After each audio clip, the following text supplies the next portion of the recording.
Est-ce que vous faites partie de ceux qui ont toujours faim? Si c'est le cas, restez à l'écoute parce que ce petit défi pourrait devenir une grande opportunité pour vous. Alors en attendant, je me présente, je suis Nathalie Tremblay, je suis une coach d'impact en gestion de poids, vous l'aurez deviné, et je suis aussi la fondatrice du défi 21 jours sans sucre et du programme Mon Poids Bonheur. Pourquoi j'ai eu envie de vous parler de ça aujourd'hui, c'est que nombreux sont les clients qui viennent vers moi pour me dire « Nathalie, tu dois m'aider. Il faut absolument que tu m'aides parce que je veux maigrir, mais j'ai toujours faim, je n'y arriverai pas. » Et moi, là, quand j'entends ça, je me frotte presque dans les mains parce que je me dis « Oh yes, ça c'est un atout de toujours avoir faim. » Maintenant, il s'agit de comment l'utiliser, de savoir comment l'utiliser. Évidemment parce que, bon, d'entrée de jeu, atteindre son poids bonheur, moi j'ai des clients qui me le témoignent chaque semaine, des clients que j'aide à atteindre leur poids bonheur qui me disent « Nathalie, ça transforme ma vie. » Tu m'offres, cette approche-là m'offre une nouvelle vie complètement, une nouvelle relation avec mon corps, nouvelle relation avec la nourriture, nouvelle relation avec mon âme, nouvelle relation avec mon conjoint, avec ma conjointe. Je rencontrais une de mes clientes avec son mari. Son mari me disait, pas plus loin qu'il y a environ 2 semaines, il me dit « Sincèrement, ton approche a littéralement changé la vie de ma femme, mais ma vie à moi aussi, je n'ai plus la même femme, on n'a plus la même relation, on n'a plus la même complicité, on est complètement ailleurs. Alors tout le monde mérite d'avoir son poids bonheur. Et la beauté de la chose, c'est que des dernières études démontrent que la stratégie numéro 1 pour maigrir, pour atteindre son poids bonheur et surtout le maintenir, c'est une chose, c'est maintenir le taux de sucre dans le sang. La première étape, c'est pas de vérifier la nourriture qu'il y a dans l'assiette, c'est pas de peser sa nourriture, c'est pas de calculer ses calories, mais c'est plutôt de faire attention à maintenir son taux de sucre. Première étape, manger aux 2h30-3 heures. Pourquoi? Parce que quand on est plusieurs heures sans manger, notre corps veut pas, a utilisé le sucre qu'il y avait dans notre sang d'heure en heure. Alors si je suis longtemps sans manger, mon sucre devient très bas dans mon sang. C'est ça qui fait qu'à un moment donné, il faut que je mange. Je sens que c'est une faim intense. Des fois, ma vue va troubler. Des fois, je peux avoir des petites chaleurs parce que mon taux de sucre est descendu trop bas. On veut aussi éviter les pics en haut, mais si on mange trop souvent, on mange en trop grande quantité, ça va faire monter le taux de sucre en haut. Alors pour maigrir efficacement, on veut que le taux de sucre reste le plus égal possible. Alors, première stratégie ou première règle d'or que je les ai appelées, c'est de manger aux 2h30-3 heures. C'est-à-dire déjeuner, prendre une petite collation, dîner, prendre une petite collation et souper, prendre une petite collation si on a faim en soirée, dépendamment à quelle heure on a pris notre dernier repas et dépendamment aussi à quelle heure on se couche, à quelle heure on va au lit.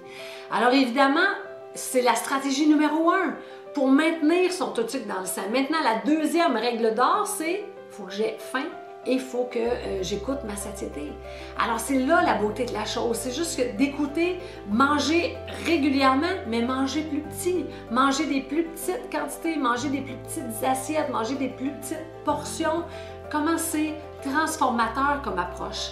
Tellement plus puissant que de calculer les calories, calculer les gras, calculer les protéines, les glucides. Approche numéro 1, allons-y vers la simplicité, vers le plaisir. Vous allez voir, vous allez obtenir des résultats spectaculaires. Là, j'entends certains réfléchir parce que j'ai fait partie de ces personnes-là en disant hey, « moi, j'ai pas le temps de manger aux 2h30-3 heures. Moi, je travaille. » Eh oui, on travaille tous.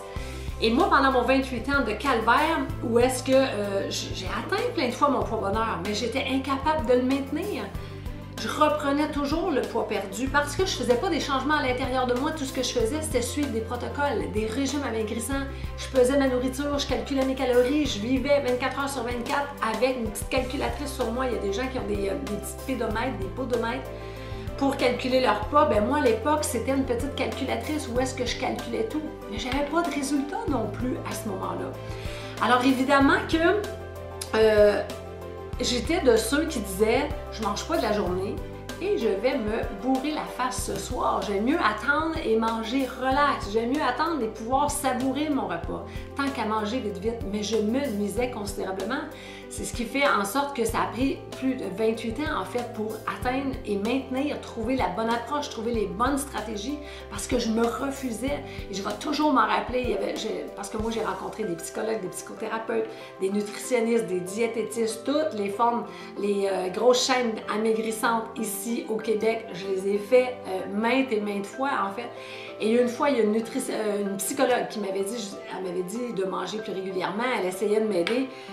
C'était de bon cœur son approche, puis elle me disait que je devais manger plus régulièrement. Je disais, hey, mais moi je travaille là, puis moi j'ai des clients, puis je travaille fort, puis j'avais une entreprise à ce moment-là qui déchirait tout, littéralement un livre de rendez-vous parce qu'on n'était pas électronique, c'était des gros livres papier, des livres tout noircis de clients.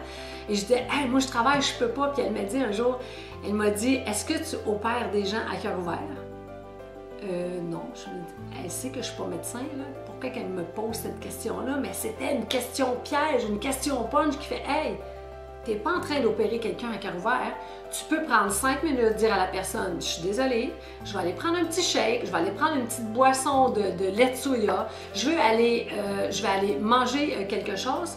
Et je vais te revenir dans 5 minutes, je vais te revenir dans 10 minutes. Qui ne peut pas attendre? Et des fois, ça va juste servir de leçon à ce client-là, à cette cliente-là qui ne se priorise pas. Juste le fait de voir quelqu'un qui prend le temps de se nourrir, ben, va inspirer cette personne-là.